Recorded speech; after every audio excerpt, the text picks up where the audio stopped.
Hello friends, welcome all of you.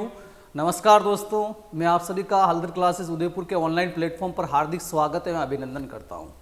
आज जिस topic के बारे में अपन बात करने वाले हैं वो है आपके सामने जैविक खेती, ऑर्गेनिक फार्मिंग। जैसा आप सबको पता है कि जैविक खेती का जो दौर है अभी वर्तमान के अंदर बहुत ज़्यादा चल रहा है, क्योंकि वर्तमान के अंदर जो खेती की जा रही है समय के साथ साथ जो जितने सारे आविष्कार हुए, डिस्कवरीज हुई, उसके साथ साथ लोगों ने क्या किया है, खेती के अंदर जो है रसायनों का उपयोग जो है दिनों दिन बढ़ा दिया है। केमिकल का जो यूज़ है वह बहुत ज़्यादा करने लगे हैं, जिसके दुष्परिणाम जो है मानव प्रजाति के अंदर दिखाई दे रहे हैं और विभिन्न प्रकार की बीमारियां जो है हो रही है। तो वर्तमान के अंदर जो है, जो पुराने ज़माने के अंदर जो लोग खेती करते थे, जिनके पास जो है रसायन नहीं होते थे, केमिकल्स नहीं होते थे, फिर भी जो अपने पास उपलब्ध जो संसाधन थे उनके उपयोग के द्वारा जो खेती करते थे, यानी ट्रेडिशनल जो एग्रीकल्चर की जाती थी, परंपरागत जो खेती की जाती थी, उसके ऊपर जो है वापस अपन आ गए हैं और अपने को जो है उस जैविक खेती को बढ़ावा देना है। इसके लिए जो सरकार है वो भी अपने प्रयास कर रही है और आपको अपने देखेंगे आज की क्लास के अंदर कि भाई जैविक खेती क्या है, इसके कौन कौन से अवयव हैं, कौन कौन से प्रकार की जैविक खेती होती है और अपन किस प्रकार से कर सकते हैं, कौन कौन से इंस्टीट्यूशन है इंडिया के अंदर जो आपकी जैविक खेती को प्रमोट कर रहे हैं। तो देखते हैं जैविक खेती। जैविक खेती वह प्रणाली है जिसके द्वारा खेत की मिट्टी को स्वस्थ बनाने के साथ साथ फसल को ज़्यादा से ज़्यादा उपजाऊ कर सकते हैं। यानी कि भूमि की जो उर्वरा शक्ति है उसको आपको नष्ट नहीं करना है, उसको बनाए रखना है और फसल के उत्पाद को जो है प्रोडक्टिव बनाना है, वह भी बिना किसी पीड़कनाशी और उर्वरक के प्रयोग द्वारा। यह कोई नई पद्धति नहीं है, यह पुराने समय में चली आ रही खेती ही है। जैविक खेती विभिन्न नियमों एवं प्रमाणीकरण प्रोग्रामों पर आधारित होती है। यानी ये कोई एक अलग प्रकार की या नया खेती नहीं है, ये पहले जमाने में जो लोगों द्वारा की जा रही थी, अपने पूर्वजों के द्वारा की जा रही थी खेती, वही खेती है और उसी को अपनाना है, जिसमें रसायनों का उपयोग आपको नहीं करना है, केमिकल पेस्टिसाइड्स का यूज नहीं करना है, फर्टिलाइजर्स का आपको यूज यहाँ पे नहीं करना है। Organic farming is the form of agriculture that relies on crop rotation, green manure, compost, biological pest control, organically approved pesticide application and mechanical cultivation to maintain the soil productivity. Soil productivity को maintain करना, control pest, excluding or strictly limiting the use of the synthetic fertilizer, synthetic pesticide, plant growth regulators, livestock antibiotics, food additives and the genetically modified organism. कुल मिला के यहाँ पे सीधा सा अर्थ यही निकलता है कि जो आपके जैविक उत्पाद हैं उनको जो है जैविक खेती के अंदर आपको काम में लेना है, आपको किसी भी प्रकार के केमिकल का उपयोग नहीं लेना है, वही आपकी जैविक खेती या ऑर्गेनिक फार्मिंग कहलाती है। देन द नेक्स्ट वन जो टर्म आती है वो है आपके सामने टिकाऊ अथवा सतत कृषि, सस्टेनेबल एग्रीकल्चर। ये एक अलग प्रकार की एग्रीकल्चर या अलग प्रकार की टर्मिनोलॉजी है, लेकिन इसको भी आप समझ सकते हो। टिकाऊ यानी जिसमें टिकाऊपन हो, सस्टेनेबल यानी जिसका प्रोडक्शन जो है सस्टेन हो या कांस्टेंट हो। Sustainable it means the production जो हो, किसी भी फसल का जो उत्पादन हो वह आपका कांस्टेंट हो। इट मींस उसका उत्पादन जो हो स्थिर हो। किसी भी फसल के उत्पादन के अंदर स्थिरता लाना ही जो है टिकाऊ खेती कहलाएगी या सस्टेनेबल एग्रीकल्चर कहलाएगी।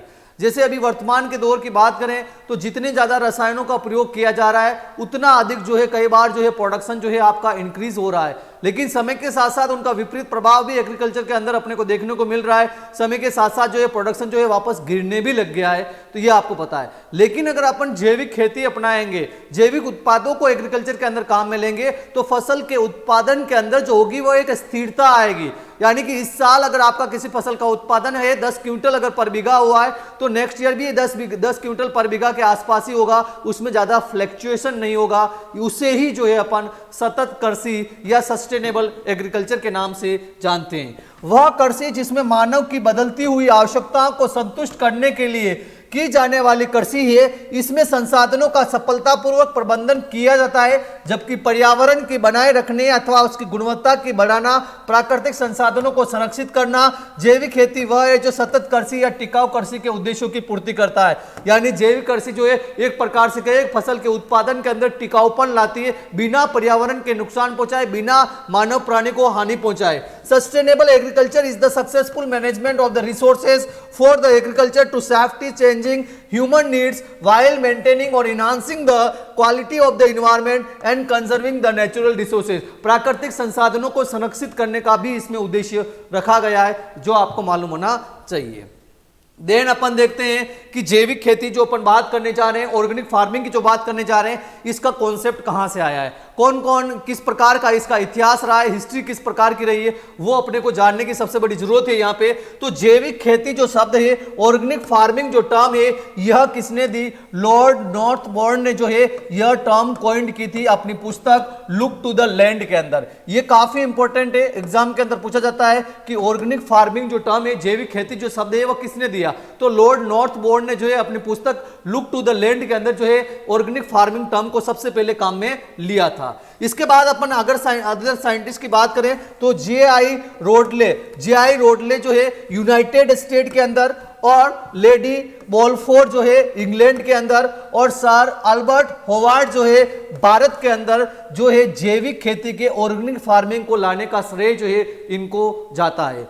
तो यानी कि यूनाइटेड स्टेट में रोडले को इसका श्रेय जाता है ऑर्गेनिक फार्मिंग का, इंग्लैंड के अंदर लेडी बॉलफोर को जाता है, और भारत के अंदर अल्बर्ट होवार्ड को इसका श्रेय जाता है। जैविक खेती को बढ़ावा देने के लिए इनको क्रेडिट जाता है। भारत में 1940 के दशक में ब्रिटिश वनस्पति शास्त्र वैज्ञानिक अल्बर्ट होवार्ड ने जैविक खेती के बारे में बताया। जैसा अपन ने ऊपरी स्लाइड में देखा कि आप होवार्ड ने जो है सबसे पहले 1940s के आसपास जो है ऑर्गेनिक फार्मिंग की बात इंडिया के अंदर की थी।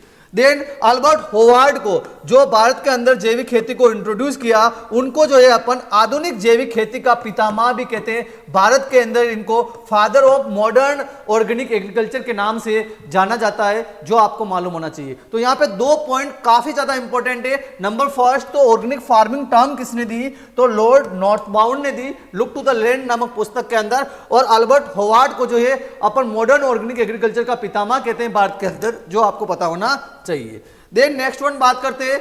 नेक्स्ट, सन 1962 में रिचेल कार्सन द्वारा रचित पुस्तक साइलेंट स्प्रिंग का जो ये प्रकाशन किया गया, जिसमें रसायनों के दुष्प्रभाव के बारे में बताया गया, और जिसमें मोस्टली डीडीटी और अन्य रसायनों की बात यहाँ पे की गई थी। यानी कि रसायनों के दुष्प्रभाव के कारण जो है किस प्रकार की कंडीशन जो है वातावरण के अंदर बन रही है, वो सारी इस रिचेल कार्सन नामक की जो पुस्तक है साइलेंट स्प्रिंग के अंदर इन्होंने किया था। इन 1962 Rachel Carson, a prominent scientist and naturalist, publish the silent spring chronological effect of the DDT and then other effect of the on the environment। यानी जितने भी रसायन है उनका पर्यावरण के ऊपर क्या प्रभाव पड़ रहा है, उसकी ओर इंडिकेट जो है रिचेल कार्सन की पुस्तक साइलेंट स्प्रिंग करती है। और इसी के कारण जो कहें कि इसका भी जो रोल है ऑर्गेनिक फार्मिंग में है, क्योंकि लोगों को फिर पता लगने लग गया कि किस प्रकार से जो है रसायनों का दुष्प्रभाव जो है ह्यूमन बींग्स के अंदर एज वेल एज इन्वायरमेंट के अंदर हो रहा है। तो इस पुस्तक को किसने लिखा, वो भी आपको ध्यान होना चाहिए, एग्जाम में पूछते हैं। तो रिचेल कार्सन के द्वारा रचित पुस्तक साइलेंट स्प्रिंग के बारे में आपको पता होना चाहिए, जिसमें डीडीटी एवं अन्य रसायनों के दुष्प्रभाव के बारे में बात की गई थी। इन 1970s global movements, one goal of the organic movement was to increase the consumption of the locally grown food, which was promoted through the slogan know your farmers know your food। यानी 1970 के आसपास जो है जैविक खेती को बढ़ावा देने के लिए एक मूवमेंट चली थी, जिसका अंदर यह बात कही गई कि लोकली ग्रोन, यानी अपने पास उपलब्ध संसाधनों का जो प्रयोग करके जो खेती की जा रही है उसको बढ़ावा देना चाहिए। तो it means locally grown food के बारे में बात जो है विश्व में कब शुरू हुई? तो 1970 के आसपास हुई, और उसमें एक स्लोगन दिया गया, नो यूर फार्मर्स, फार्मर्स को, किसानों को जाने, और नो यूर फूड्स, अपने भोजन को जाने। ये स्लोगन के साथ जो है 1970 के दशक में विश्व के अंदर जो है जैविक खेती के लिए ये मूवमेंट चली थी, जो आपको पता होना चाहिए। देन इसके बारे में बात करें आगे, सबसे बड़ा जो इंस्टीट्यूशन है जो ऑर्गेनिक फार्मिंग को लीड कर रहा है विश्व के अंदर, उसका नाम है IFOAM।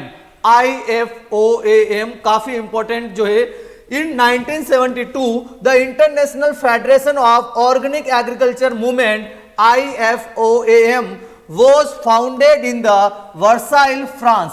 1972 के अंदर वर्साइल फ्रांस के अंदर जो है IFOM की जो है नींव या अपन कहेंगे इसके कॉन्सेप्ट जो थे वो 1972 के अंदर फ्रांस के अंदर रखी गई थी कि भाई इस प्रकार के इंस्टीट्यूशन की स्थापना जो है वर्ल्ड वाइड करनी चाहिए जो पूरे ऑर्गेनिक फार्मिंग को जो है बढ़ावा दे सके। उस समय फ्रांस के अंदर ये कॉन्सेप्ट जिसने रखा था वो थे रोलैंड चेवरियट। रोलैंड चेवरियट ने जो है ऑफ नेचर एंड प्रोग्रेस नाम की जो उसकी कॉन्फ्रेंस थी उसके अंदर ये कॉन्सेप्ट उन्होंने रखा कि भाई IFOM की जो है स्थापना करनी चाहिए और वो जो है 1972 के अंदर वहां पे रखा गया था। तो IFOM में क्या है, तो यह एक प्रकार का एनजीओ है जिसका हेडक्वार्टर जो है मुख्यालय जो है वह कहां है, तो यह बोन जर्मनी के अंदर जो है इसका मुख्यालय स्थापित किया गया। तो यानी इसका कॉन्सेप्ट जो था वह फ्रांस के अंदर रखा गया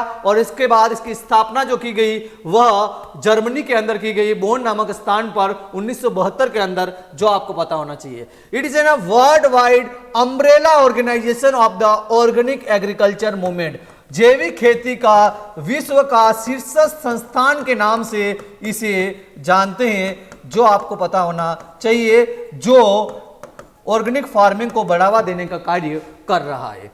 800 members from the about 120 countries and the territories. इसमें अभी वर्तमान में लगभग इसके 800 सदस्य हो चुके हैं जो लगभग 120 देशों से संबंध रखते हैं। वर्ष 2015 के अंदर इसका जो नामकरण जो है IFOM ऑर्गेनिक इंटरनेशनल कर दिया गया है। तो वर्तमान में इसका नाम IFOM ऑर्गेनिक इंटरनेशनल के नाम से इसे जाना जाता है।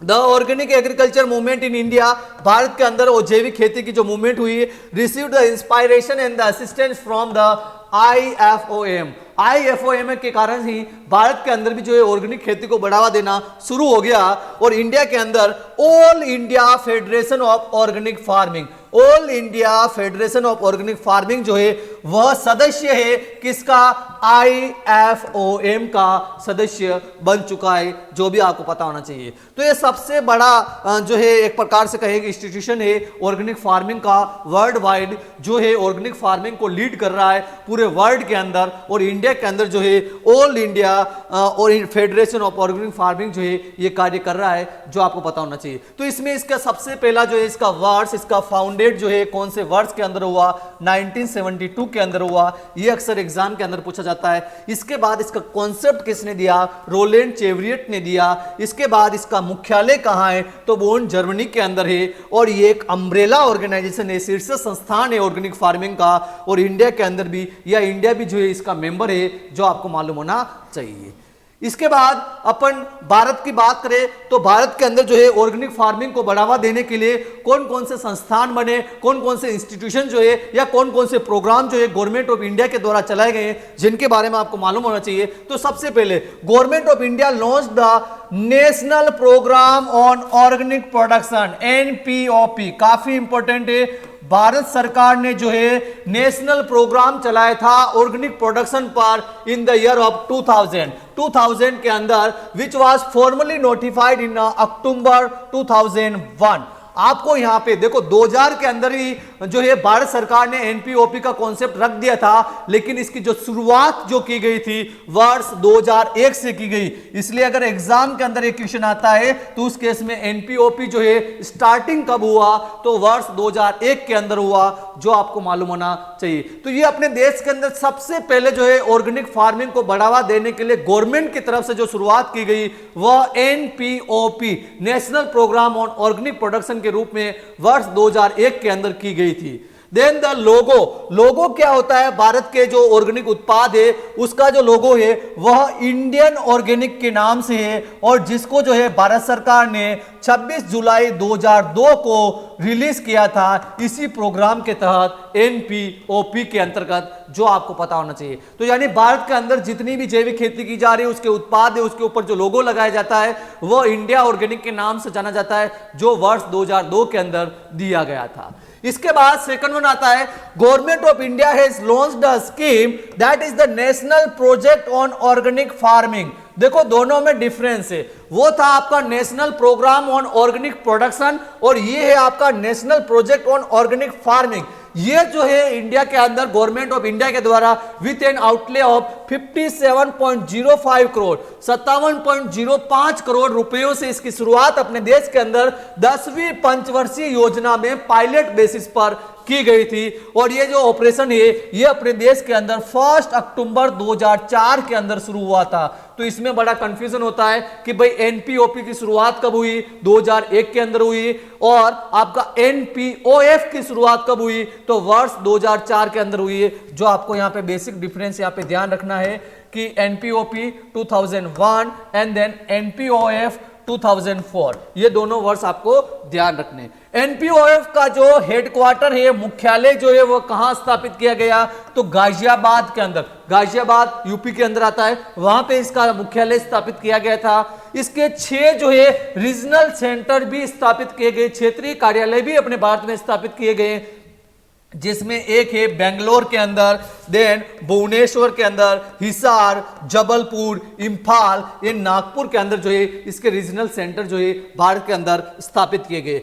इसी एनपीओएफ के तहत जो है भारत में एक संस्थान की स्थापना की गई ऑर्गेनिक फार्मिंग को लीड करने के लिए, वो है राष्ट्रीय जैविक खेती केंद्र, national centre of organic farming, जो गाजियाबाद में वर्ष 2004 के अंदर स्थापित किया गया। यह भी काफी इंपॉर्टेंट क्वेश्चन है कि ऐसा कौन सा संस्थान है जो भारत के अंदर जो है ऑर्गेनिक फार्मिंग को बढ़ावा देने के लिए स्थापित किया गया, तो वह एनपीओएफ है, जो आपको मालूम होना चाहिए। Recently NPOP, national project on organic farming organic production, has also been notified under the agriculture produce grading and marketing act, जो 1937 के अंदर आया था, उसके अंदर जो है organic agriculture produce grading and marketing rule जो है 2008 बनाए गए हैं भारत सरकार के द्वारा ऑर्गेनिक प्रोडक्ट्स को बढ़ावा देने के लिए। उनके ऊपर जो है अपन कहेंगे सर्टिफिकेशन करने के लिए organic agricultural produce grading and marketing rule नियम जो है कब आए, तो वर्ष 2008 के अंदर आए, जो आपको पता होना चाहिए। तो इस स्लाइड के अंदर यह दिया हुआ है कि भारत के अंदर जो है ऑर्गेनिक फार्मिंग को, जैविक खेती को बढ़ावा देने के लिए भारत सरकार द्वारा कौन कौन से स्टेप्स लिए गए। तो भारत सरकार के द्वारा जो सबसे पहला जो स्टेप वो लिया गया वो था आपका NPOP, national programme on organic production, जो अक्टूबर 2001 से शुरुआत इसकी की गई थी। सेकंड जो स्टेप जो भारत सरकार ने लिया, इंडिया ऑर्गेनिक नाम का लोगो जो दिया गया वो 2002 के अंदर दिया गया था। थर्ड वन जो स्टेप लिया वो लिया national project on organic farming की जो शुरुआत जो है वह वर्ष 2004 से की गई थी, जिसका हेडक्वार्टर जो है गाजियाबाद में स्थापित किया गया। और चौथा जो इंपॉर्टेंट जो स्टेप लिया इसका institution, that is the national centre of organic farming, जो गाजियाबाद में स्थापित किया गया। और पांचवा जो लिया गया वो लिया गया इसके सर्टिफिकेशन की जो agency, that is the organic agriculture produce grading and marketing rules, इसके बनाए गए वर्ष 2008 के अंदर, जो आपको मालूम होना चाहिए।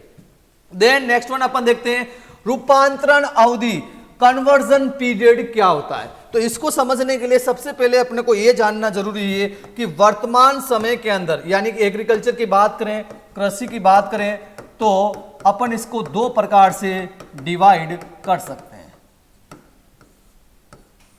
नंबर फर्स्ट, वर्तमान प्रेजेंट सिनेरियो के अंदर जो एग्रीकल्चर की जा रही है उसे अपन कहेंगे modern agriculture.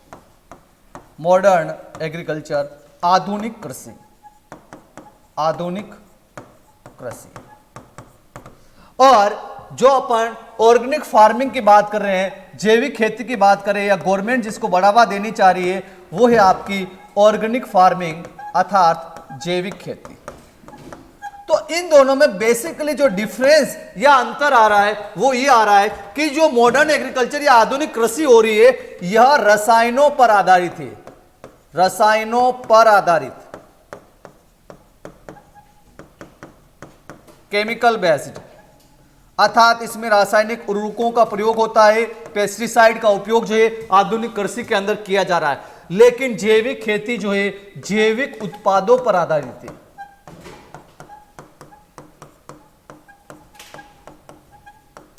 Based on organic product,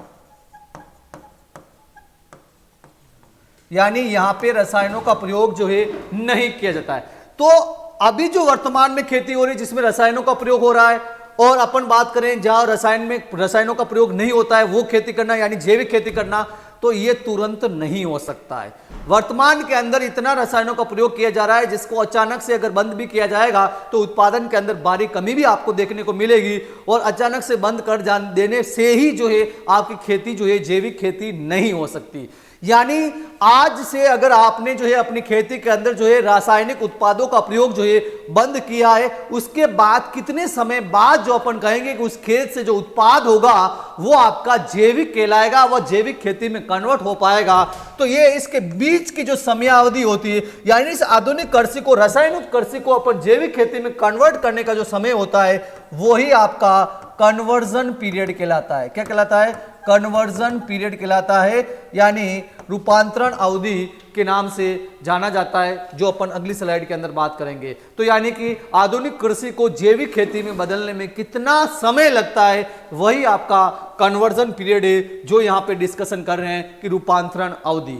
तो जैविक खेती शुरू करने से लेकर फसल के उत्पाद के प्रमाणीकरण के बीच का समय रूपांतरण अवधि कहलाती है, और यह अवधि जो मानी गई है 3 वर्ष मानी गई है, या आप इसे कह सकते हो 36 माह, 36 मंथ। काफी इंपॉर्टेंट है कि मॉडर्न एग्रीकल्चर से ऑर्गेनिक फार्मिंग के अंदर जो कन्वर्जन अवधि मानी गई है, ये कन्वर्जन पीरियड माना गया है, वह कितना माना गया है? 3 साल का माना गया है, 36 महीने का माना गया है, जो आपको पता होना चाहिए। The time between the start of the organic management and the certification of the crops and और animal husbandry is known as the conversion period. The whole farm including the livestock will be convert according to the standards over a period of 3 years. 3 year का period माना गया है conversion period. यह भी काफी important है, जो exam में आपसे पूछा जा सकता है।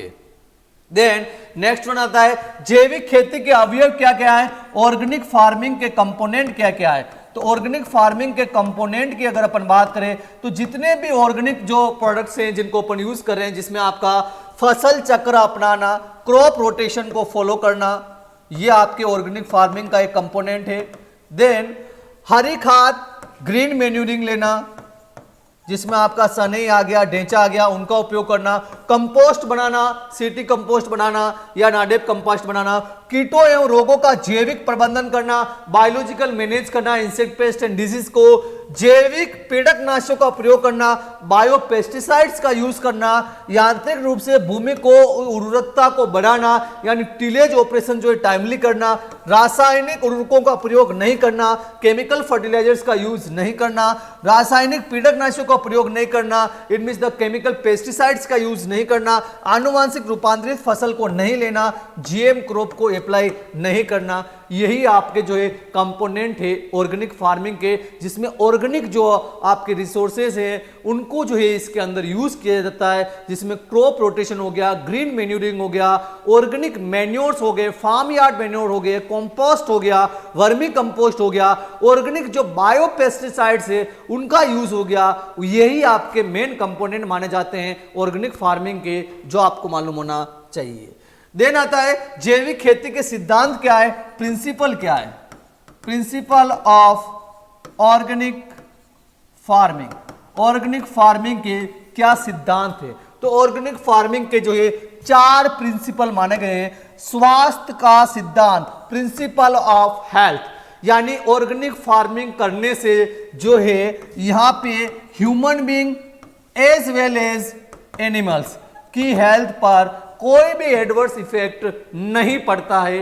ये इसका सिद्धांत है, पहला सिद्धांत। यानी ऑर्गेनिक खेती करने से, जैविक खेती करने से मनुष्य एवं जंतुओं के स्वास्थ्य पर कोई बुरा प्रभाव नहीं पड़ेगा, जबकि अगर अपन रासायनिक खेती करेंगे तो इसका दुष्प्रभाव जो है मनुष्य एवं जंतुओं पर आपको देखने को मिलेगा।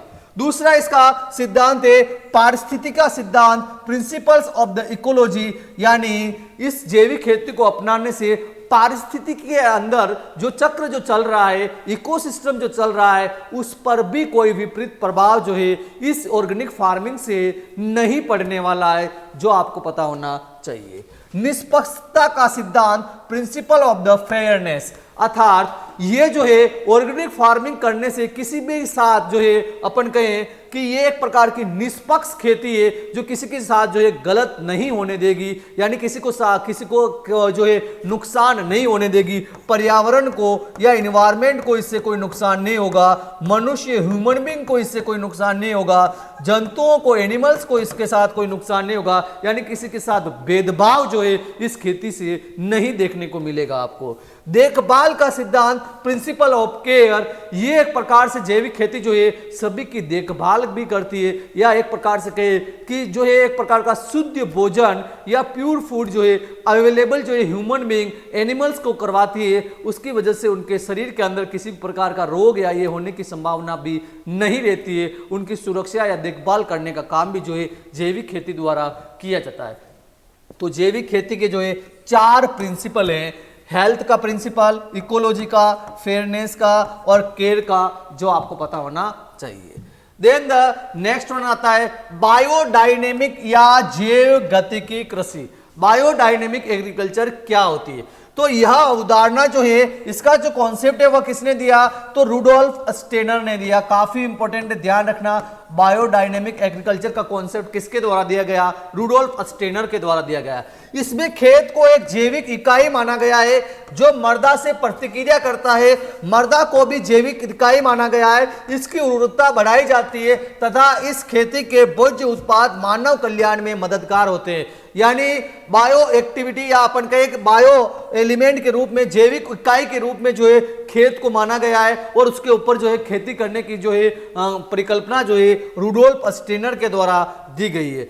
Biodynamic agriculture is a method of farming that aims to treat the farm as a living system. खेत जो है एक जैविक इकाई है which interact with the environment to build the healthy living soil to produce the food that nourish and utilises helps to develop the mankind. यानी सभी को, खेत को जैविक इकाई मान लिया, मृदा को जैविक इकाई मान के जो है जो खेती की जा रही, यानी कहने का अर्थ सीधा सा यहाँ पे इनडायरेक्टली यही निकल रहा है कि यहाँ पे भी जो है रसायनों का प्रयोग, केमिकल का प्रयोग नहीं करते हैं, क्योंकि जीवित इकाई मान रहे हैं और रसायनों का प्रयोग करेंगे तो वह जीवित इकाई आपकी नष्ट हो सकती है। तो लिविंग पार्ट के रूप में मान के जो है खेती करने का जो कॉन्सेप्ट है वह रुडोल्फ स्टेनर ने दिया और उसे ही अपन बायोडायनेमिक एग्रीकल्चर, बायोडायनेमिक या जैव गतिकी कृषि के नाम से जानते हैं, जो आपको पता होना चाहिए। देन द बायोडायनेमिक के अंदर जो है 9 प्रकार के जो है प्रिपरेशंस या उत्पाद, 9 बायोडायनेमिक जो है उत्पाद तैयार किए गए हैं जिनको खेती के अंदर काम में लिया जा रहा है। Have been developed and named the formulation is the 500 to 508। 500 से 508 के बीच में इन उत्पादों को नामकरण इनका किया गया है। 9 उत्पाद है जिनका नामकरण 500 से 508 के बीच किया गया है, जिनमें से एक फॉर्मुलेशन जो है 500 के नाम से जो जाना जाता है, जिसके अंदर काऊ हॉर्न कंपोस्ट, काऊ के, गाय के जो सिंग की जो कंपोस्ट होती है वो आती है, and formulation 501 that is the horn silica, पशुओं के सिंग और सिलिका का मिश्रण होता है। इन दोनों फॉर्मुलेशन का 500 एंड 501 नाम के जो बायोडायनेमिक फॉर्मुलेशन है, इनका जो उपयोग है बहुत ज्यादा हो रहा है एग्रीकल्चर के अंदर। बायोडायनेमिक एग्रीकल्चर के अंदर large number of organic farmers जो है इनको यूज कर रहे हैं। इसके बाद जो फॉर्मुलेशन 502 से 507 के बीच में है, जिसमें कंपोस्ट एनरिचर्स एंड प्रोमोटर्स जो है, कंपोस्ट एनरिच और प्रोमोटर्स इसके अंदर मिलाए गए हैं। While formulation 508 is a prophylactic in nature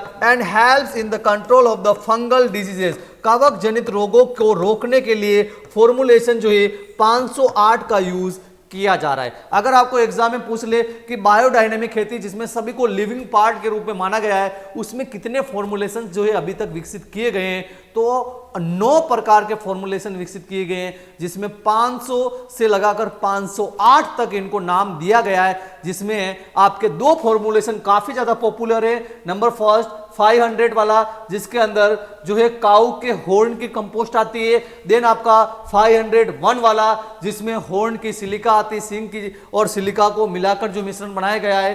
जो आपको पता होना चाहिए। और 508 नंबर वाला जो फॉर्मुलेशन है वह कवक जनित रोगों की रोकथाम के लिए काम में लिया जा रहा है। तो इसमें आपको नंबर्स ध्यान रखने, कितने प्रकार का फॉर्मुलेशन से कितने प्रकार के सरूपण बायोडायनेमिक में बनाए गए, तो 9 प्रकार के, जिसमें 2 का काफी ज्यादा यूज हो रहा है, 500 वाले का और 501 वाले का। देन द नेक्स्ट वन आता है ऋषि कृषि। ऋषि कृषि क्या होती? तो ऋषि यानी ऋषि मुनियों से संबंधित है, और ऋषि कृषि यानी ये किस पे आधारित होगी? वेदों पर आधारित। इसमें मेन जो ध्यान रखना है, ऋषि कृषि यानी जो वेदों पर आधारित है, और ये भी एक प्रकार की प्राकृतिक खेती है। यह खेती महाराष्ट्र एवं मध्य प्रदेश में की जाती है। तो कहां पे करते हैं कृषि? ये महाराष्ट्र और मध्य प्रदेश के अंदर करते हैं। खेत पर उपलब्ध पोषक तत्वों के स्रोतों तथा फसल अवशेषों को मल्चिंग के रूप में काम में लेना, इसके साथ ही लगातार ऋषि कृषि के स्वरूपण, जिसे अमृत पानी, कौन सा स्वरूपण है इसमें? अमृत पानी का उपयोग भूमि में उर्वरता बढ़ाने के लिए किया जाता है। तो ऋषि कृषि जो वेदों पर आधारित है, किस पे आधारित है? वेदों पे आधारित है, जिसको महाराष्ट्र और मध्य प्रदेश के अंदर अपनाया जाता है, और जिसमें जो जैविक उत्पाद, जिसमें अपन कहते हैं अमृत पानी का जो है उपयोग इसके अंदर जो है फसल की या भूमि की उर्वरा शक्ति को बढ़ाने के लिए काम में लिया जाता है। ऋषि कृषि ड्रॉन फ्रॉम द वेदास, वेदों पर निर्भर करती है यह, और the Rishi Krishi method of the natural farming का ही ये मेथड है, has been mastered by the farmers of the Maharashtra and Madhya Pradesh के अंदर इसको फॉलो करते हैं। In this method all the own farm sources of the nutrient, खेत पर उपलब्ध जो है जो रिसोर्सेज हैं, जैसे कंपोस्ट हो गया, केटल डंग हो गया, मेन्यूर हो गया, ग्रीन लीफ मेन्यूर हो गया, क्रॉप बायोमास हो गया for the mulching, are exploited to their best potential with the continuous soil enrichment through the use of the Rishi Krishi formulation known as the Amrit Pani and विर्गिन soil का जो है use इसके अंदर किया जा रहा है। तो अमृत पानी जो है इसका एक मेन फॉर्मुलेशन माना गया है ऋषि कृषि का, जो वेदों पर आधारित है। इसका जो अमृत पानी जो फॉर्मुलेशन है, इसके अंदर कौन कौन से कंपोनेंट होते हैं? तो इसमें 250 ग्राम घी, 250 ग्राम घी को जो है 10 किलोग्राम गाय के गोबर काऊ डंग के साथ जो है मिक्स किया जाता है। उसके बाद उसके अंदर 500 ग्राम शहद यानी 500 ग्राम हनी और 200 लीटर पानी के अंदर इसका सॉल्यूशन बनाकर जो है काम में लिया जाता है भूमि की उर्वरा शक्ति को बढ़ाने के लिए। This formulation is utilised for the seed treatment, यह जो है बीजोपचार के लिए काम में आता है। बीजोपचार के लिए काम में लेते हैं तो उसे बोलेंगे बीज संस्कार। क्या बोलेंगे? बीज संस्कार। तो यानी ऋषि कृषि है तो इसमें संस्कार और ये शब्द कॉमन है। तो बीज संस्कार क्या होता है? तो यानी अमृत पानी से बीजों को उपचारित करना बीज संस्कार कहलाएगा। और एनरिचमेंट ऑफ द सोइल, भूमि के अंदर अगर इसको मिलाएंगे तो इसे कहेंगे भूमि संस्कार। क्या कहेंगे? भूमि संस्कार। तो बीज संस्कार यानी बीजों को उपचारित करना, भूमि संस्कार अर्थात भूमि के अंदर अमृत पानी को मिलाना, and then foliar spray on the plant, plant के ऊपर जो है पर्णी छिड़काव करना, जिसे बोलेंगे पादप संस्कार। तो 3 प्रकार के संस्कार इसके अंदर होते हैं। सबसे पहला बीज संस्कार, दूसरा आता है भूमि संस्कार और तीसरा आता है पादप संस्कार। यानी कि अमृत पानी का उपयोग कहां पे किया जा रहा है उसके आधार पर ये 3 प्रकार के संस्कार जो है ऋषि कृषि के अंदर होती है, जो वेदों पर आधारित होती है, जो आपको मालूम होना चाहिए। देन द नेक्स्ट वन आता है पंचगव्य कृषि। पंचगव्य कृषि, पंचगव्य यानी इसमें गाय के 5 उत्पादों का प्रयोग इसके अंदर किया जाता है। गाय के 5 उत्पादों जिसमें गोबर, मूत्र, दूध, दही, घी के मिश्रण से पंचगव्य बनाया जाता है। और पंचगव्य में सभी प्रकार के मुख्य एवं गौण पोषक तत्वों के साथ वृद्धि हार्मोन भी पाए जाते हैं। Panchgavya is a special bioenhancer prepared from the 5 products obtained from the cow, that is the dung, urine, milk, curd and ghee के मिश्रण से इसको तैयार किया जाता है। इसके पर्णी छिड़काव में इसके सॉल्यूशन जो है 3 से 4% का पंचगव्य का बनाकर जो है पौधे की पत्तियों पर छिड़कने का कार्य किया जाता है।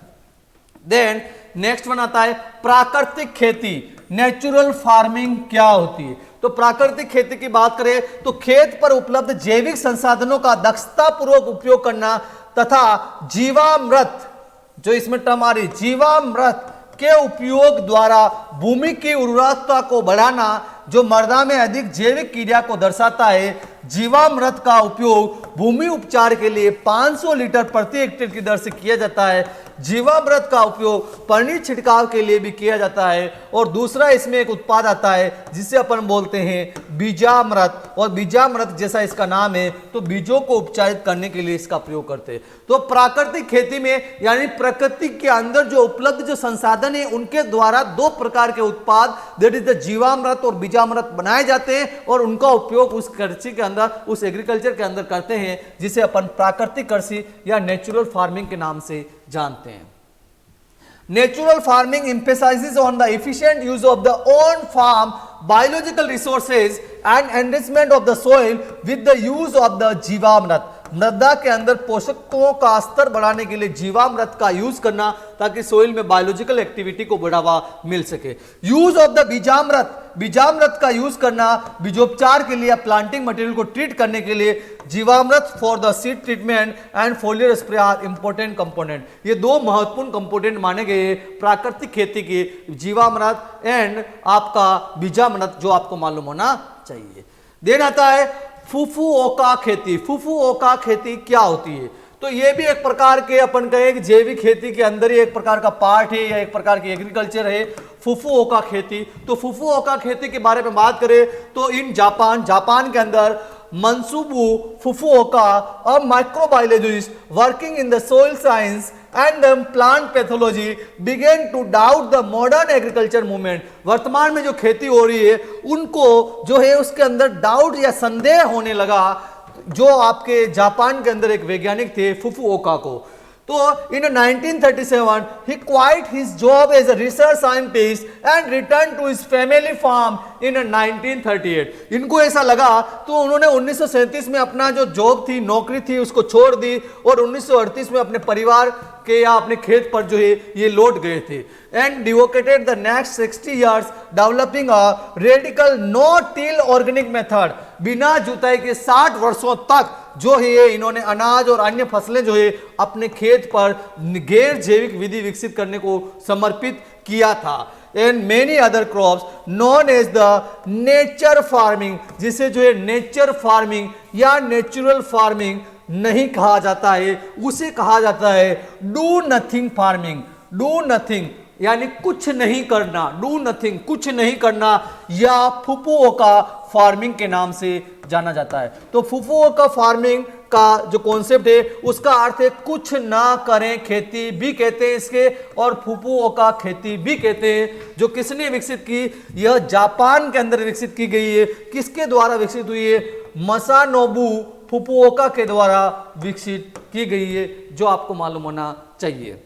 तो यानी इन्होंने भी जो है अपने खेत पर उपलब्ध संसाधनों का ही प्रयोग किया है और उस खेती को फुकुओका खेती के नाम से जाना गया है। देन द नेक्स्ट वन आता है नेतुको कृषि। नेतुको फार्मिंग क्या होती है? तो नेतुको कृषि के बारे में बात करें तो यह कृषि प्रकृति के पारिस्थितिकी के सिद्धांतों पर आधारित है। मेन इसका यही है कि नेतुको कृषि जो है इकोसिस्टम पर बेस्ड है, जो आपको पता होना चाहिए। यह कृषि ना तो प्राकृतिक है और ना ही जैविक है, ना तो नेचुरल है ना ऑर्गेनिक है। इस खेती में मुख्यतया सूर्य की किरणों के अधिक उपयोग पर जोर दिया गया है, जो वैज्ञानिक परीक्षण, प्रयोग तथा विधियों से प्राप्त किया जाता है। तो नेतुको कृषि जो है पूरा इकोसिस्टम पर, पारिस्थितिकी पर आधारित है, जिसमें सूर्य के प्रकाश के उपयोग के आधार पर खेती को बढ़ावा दिया गया है। यह न तो जैविक है न प्राकृतिक खेती के रूप में जानी जाती है। Natueco farming system follows the principle of the ecosystem. Ecosystem networking का प्रिंसिपल यह फॉलो करता है, जो आपको पता होना चाहिए। It is a beyond the border concept of the organic and natural farming in both philosophy and practice. It offers an alternate to the commercial।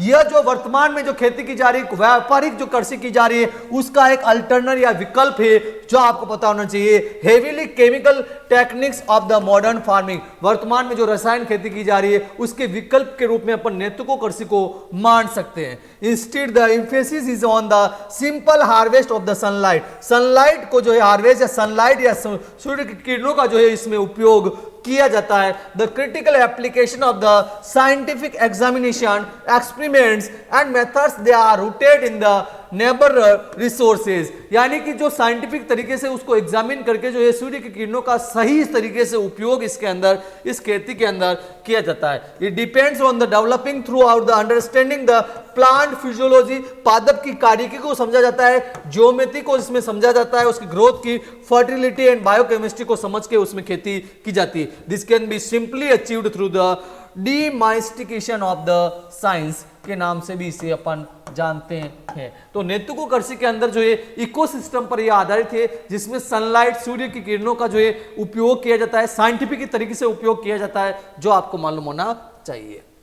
Then होमा या हवन खेती, तो इसे तो अपन जानते हैं होमा या हवन, हवन हवन जो अपन शब्द बोलते हैं, तो हवन के अंदर क्या करते हैं कि संस्कृत के जो मंत्र होते हैं उनका ज्ञाप जो है किया जाता है, और हवन जो किया जाता है वो हवन का करने के बाद जो आपका जो बचता है उसको जो है अपन एज ए मेन्यूर के रूप में, खाद के रूप में खेत में प्रयोग करते हैं, उसे अपन होमा या हवन खेती के नाम से जानते हैं। इसकी उत्पत्ति भी जो है वेदों से हुई है। इसमें पवित्र अग्नि में संस्कृत मंत्रों का ज्ञाप जो है किया जाता है, यह आपको ध्यान होना चाहिए। इसकी राख का प्रयोग खेती में किया जाता है, जिसे ही होमा खेती कहते हैं। अग्निहोत्र पूजा के लिए आवश्यक सामग्री, अग्निहोत्र खेती भी अगर एग्जाम में आ जाए तो उसका अर्थ भी यही होता है कि संस्कृत के मंत्रों के साथ जो अग्नि के अंदर जो जाप किए जाते हैं उसे अपन अग्निहोत्र या होमा फार्मिंग के नाम से जानते हैं, जिसमें गाय की सूखी गोबर, घी एवं भूरा चावल किसे ज्ञाप जो है इसके अंदर किया जाता है। होमा farming at its origin from the Vedas, ये भी वेद से ही इसका ओरिजिन हुआ है। Based on the principal that you heal the atmosphere and the heal the atmosphere will heal the you. The basic aspects of the homa farming is the chanting of the Sanskrit mantras. अग्निहोत्र पूजा, अग्निहोत्र पूजा जो है इसके अंदर की जाती है, जो कई बार दोहराए जाते हैं।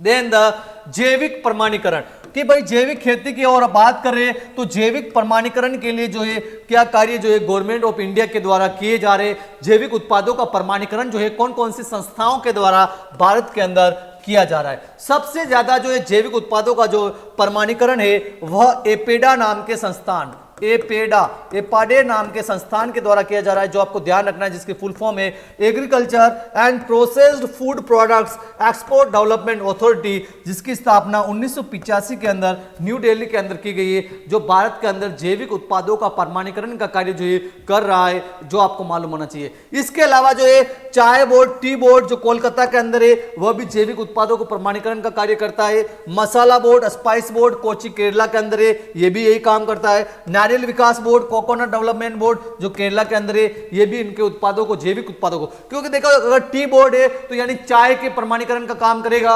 मसाला बोर्ड है तो मसाले का जो है प्रमाणीकरण का कार्य करेगा, नारियल विकास बोर्ड है तो नारियल के जो है प्रमाणीकरण का कार्य करेगा। लेकिन एपेडा जो है रिमेनिंग जितने भी जो ऑर्गेनिक प्रोडक्ट्स है उनको प्रमाणित करने का कार्य जो है एपेडा के द्वारा किया जाता है भारत के अंदर, यानी एक सबसे बड़ा संस्थान है, जो आपको पता होना चाहिए। देन भारत में जैविक उत्पादों में मुख्यतया बासमती चावल, दलहने, शहद, चाय, मसाले, कॉफी, तिलहन आदि है। ये भारत के मुख्य जो है ऑर्गेनिक प्रोडक्ट माने गए हैं, जिसमें आपका basmati rice, pulses, Honey, T, spices और कॉफी आते हैं। तो अपन कह रहे हैं भाई भारत के जो ऑर्गेनिक उत्पाद होते हैं उसके ऊपर जो लोगो होता है वह इंडिया ऑर्गेनिक नाम का होता है, और वो लोगो कुछ इस प्रकार का होता है जो आपको यहाँ पे बताया हुआ है, जिसपे इंडिया ऑर्गेनिक लिखा हुआ होता है। उन उत्पादों पर इस प्रकार का लोगो लगा रहता है। Will be granted on the basis of the compliance with the national standards for organic production, NSOP के अनुसार जो है ये लोगो जो है भारत के अंदर दिया गया है, जो ऑर्गेनिक उत्पादों के ऊपर लगाया जाता है, जो आपको मालूम होना चाहिए। इसके बाद बात करें कि सहभागी प्रमाणीकरण, पार्टिसिपेटरी सर्टिफिकेशन क्या होता है, तो आपको पता है कि भारत के अंदर जो है जैविक खेती जो किसान कर रहे हैं उनके उत्पादों को प्रमाणित करने के लिए जो संस्थान जो है, जिसमें आपका APEDA, tea board, spice board, coconut development board के द्वारा किया जा रहा है, उनके द्वारा एक प्रमाण पत्र उस किसान को या उस उत्पाद के लिए जारी किया जाता है कि वह प्रोडक्ट जो है ऑर्गेनिक है कि नहीं है उसके लिए, और उस प्रमाण पत्र को जो है अपन PGS प्रमाण पत्र के नाम से जानते हैं। तो आपको ध्यान होना चाहिए कि ऑर्गेनिक प्रोडक्ट के लिए दिए जाने वाला प्रमाण पत्र कौन सा होता है, तो वो पीजीएस प्रमाण पत्र होता है। It means the participatory certificate होता है, पार्टिसिपेटरी गारंटी सिस्टम इसका फुल फॉर्म होता है। पीजीएस प्रमाण पत्र पार्टिसिपेटरी गारंटी सिस्टम के नाम से जाना जाता है। Are locally focused quality assurance system, they certified the producer based on the active participation of the stakeholders and build on the foundation of the trust, social network and knowledge exchange. ये जो होता है एक प्रकार के जैविक उत्पादों के प्रमाणीकरण का जो प्रमाण पत्र है या सर्टिफिकेट है, उसे अपन पीजीएस पार्टिसिपेटरी गारंटी सिस्टम के नाम से जानते हैं। अब इसमें आपको पता होना चाहिए ये प्रमाण पत्र जो होता है बेसिकली दो प्रकार का होता है पीजीएस प्रमाण पत्र। एक तो अपन बोलते हैं पीजीएस इंडिया ग्रीन और दूसरा बोलते हैं पीजीएस इंडिया ऑर्गेनिक। इन दोनों में भी डिफरेंस आपको पता होना चाहिए कि पीजीएस इंडिया ग्रीन क्या होता है और पीजीएस इंडिया ऑर्गेनिक क्या होता है। तो पीजीएस इंडिया ग्रीन की बात करें तो PGS India green organic products obtain from the agriculture field which are under process of the organic conversion.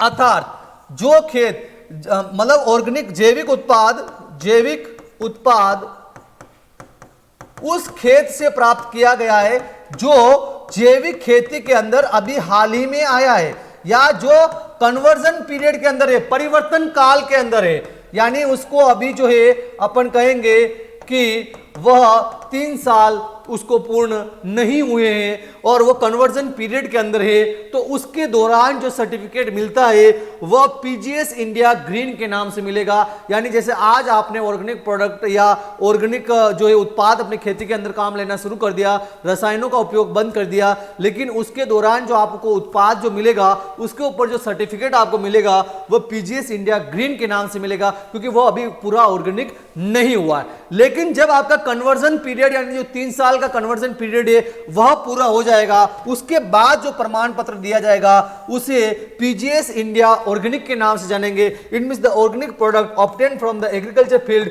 Which are completely converted into, यानी जब आपका खेत जो है पूर्ण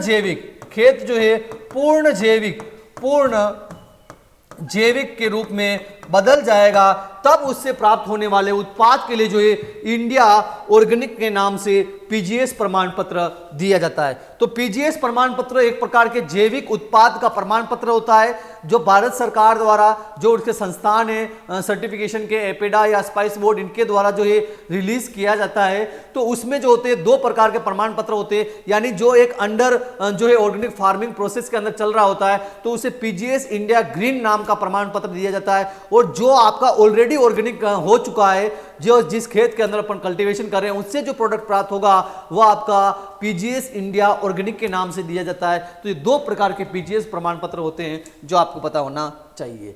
देन नेक्स्ट अपन भारत की बात करें, इंडिया जो है जैविक खेती में कहां पर है, तो भारत के अंदर वर्ष 2020-21 के अंदर जो जैविक खेती का जो क्षेत्रफल है वह लगभग 4.3 मिलियन हेक्टेयर है। 4.3 मिलियन हेक्टेयर के अंदर जो है जैविक खेती जो है भारत के अंदर की जा रही है, जो आपको पता होना चाहिए। उनसे जो उत्पादन जो मिल रहा है वर्ष 2020-21 के अनुसार 34.9 lakh MT million metric tonne जो है उत्पादन जो है जैविक खेती से भारत के अंदर मिल रहा है। India ranks the 8th in the terms of the world organic agricultural land.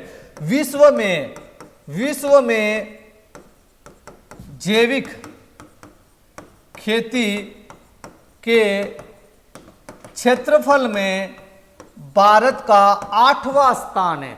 यानी जैविक खेती के क्षेत्रफल में भारत का विश्व में कौन सा स्थान है वर्ष 2020 के अनुसार, तो वह 8वां स्थान है। And first in terms of the total number of the producer, यानी कुल जैविक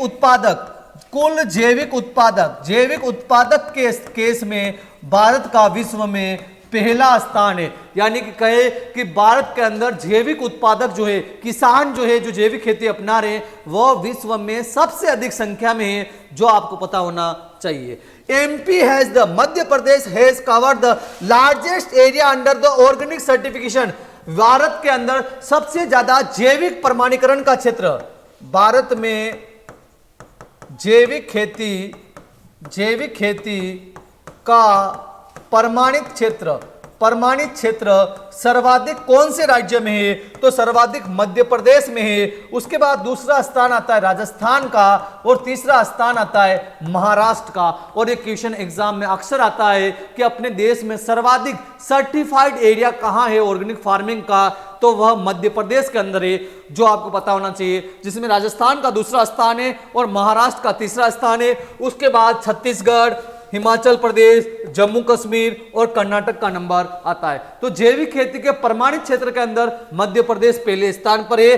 और अगर अपन जैविक उत्पादों की बात करें या उत्पादन के अंदर बात करें तो उसमें भी मध्य प्रदेश जो है लार्जेस्ट प्रोड्यूसर माना गया है, यानी जैविक उत्पादों के उत्पादन में भी मध्य प्रदेश का पहला स्थान है। और उसके बाद दूसरा स्थान जो है यहाँ पे महाराष्ट्र का है, तीसरा स्थान कर्नाटक का है और राजस्थान का जैविक उत्पादों के उत्पादन में चौथा स्थान है अपने देश के अंदर, जो आपको पता होना चाहिए। और लास्ट में उत्तर प्रदेश का 5वां स्थान है। तो भारत के अंदर जो जैविक खेती की जा रही है उसके सिनेरियो को अगर अपन देखें तो भारत में लगभग 4.3 मिलियन हेक्टेयर के अंदर जो है जैविक खेती की जा रही है। भारत जो है जैविक खेती के क्षेत्रफल के मामले में विश्व में 8वां स्थान रखता है। और भारत के अंदर जो जैविक जो फार्मर्स है या जैविक खेती करने वाले जो किसान है उसकी संख्या में विश्व में पहला स्थान भारत का है। जैविक खेती के प्रमाणित क्षेत्र में मध्य प्रदेश का पहला स्थान अपने देश के अंदर है, दूसरा स्थान राजस्थान का है और तीसरा स्थान महाराष्ट्र का है। जैविक खेती के उत्पादन के अंदर जो है जैविक उत्पादों के उत्पादन में मध्य प्रदेश का पहला स्थान है, दूसरा स्थान महाराष्ट्र का है, तीसरा कर्नाटक का और चौथा राजस्थान का है, जो आपको मालूम होना चाहिए। देन बात करते हैं ड्यूरिंग 2016 के दौरान Sikkim has achieved the remarkable distinction of the converting its entire cultivable land under the organic certification.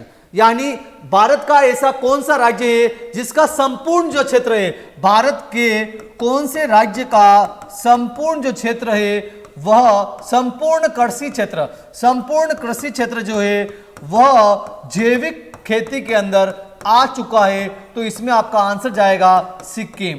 पूर्ण जैविक राज्य जो है वह कौन सा माना गया है भारत का? तो सिक्किम माना गया है। 2016 के अंदर सिक्किम का जितना भी खेती का जो क्षेत्र था वह पूरा जैविक खेती के अंदर आ चुका है, जो आपको मालूम होना चाहिए। इसका भी एग्जाम के अंदर क्वेश्चन पूछा जाता है। In terms of the commodities oilseed are the single largest category followed by the sugar crop. भारत के अंदर जो जैविक खेती की जा रही है उनके उत्पादों की बात करें तो भारत के अंदर सबसे अधिक जिसका उत्पादन हो रहा है जैविक खेती में, उनमें तिलहनों का नाम सबसे पहले स्थान पर आता है। और दूसरे स्थान पर जो आता है शुगर फसलें, चीनी वाली जो फसलें हैं, शुगर जो क्रॉप है, उनका दूसरा स्थान है भारत के अंदर जैविक उत्पादन के अंदर, जो भी आपको मालूम होना चाहिए। तो भारत के अंदर सबसे ज्यादा जो जैविक उत्पाद जो प्रोड्यूस किया जा रहा है वह तिलहनी फसलें हैं, जो आपको पता होना चाहिए। दूसरे स्थान पर शुगर क्रॉप से। Export value realisation processed food including the soya mill.